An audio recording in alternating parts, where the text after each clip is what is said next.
एक बहुत पुराने जमाने की बात है। एक बड़ा बादशाह था जिसका नाम था सुल्तान करीम खां। उसकी सल्तनत वसिया, खजाने भरे हुए और महल सोने चांदी से जगमगाता था। मगर सुल्तान को एक बात की समझ नहीं आती थी। आखिर ये गरीब मजदूर जो सारा दिन धूप में काम करता है, रात को इतना सुकून से कैसे सो लेता है, और मैं इतने महल में नींद की दवा भी खाऊं तो नींद नहीं आती।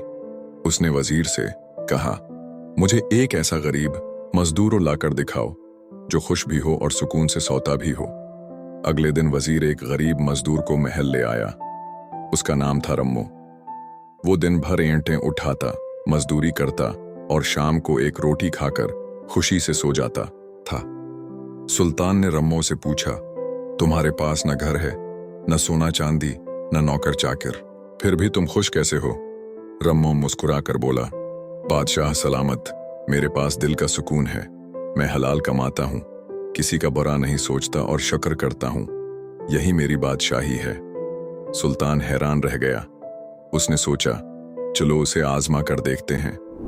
अगली सुबह सुल्तान ने रम्मो के दरवाजे पर एक थैली सोने की रखी।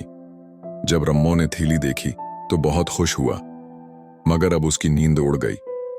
उसे डर लगने लगा कि कहीं कोई चोरी न कर ले।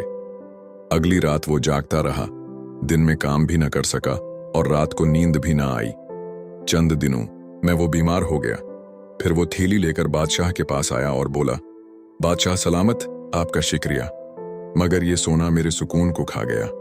मैं अपनी पुरानी जिंदगी वापस चाहता हूँ। बादशाह ने रम्मो की बात सुनी और खामोश हो गया। उसी दिन से उसने गुरूर छोड़ दिया, लोगों की दुआएं लेनी शुरू की और महल से बाहर निकलकर गरीबों के साथ वक्त गुजारना शुरू किया। सबक सुकून पैसों में नहीं, दिल की सफाई, शुक्रगुजारी और हलाल रिज्क में है। अगर ये कहानी आपको पसंद आई हो तो वीडियो को लाइक करें, चैनल को सब्सक्राइब करें और तबसरे में लिखें, सुकून चाहिए, दौलत नहीं।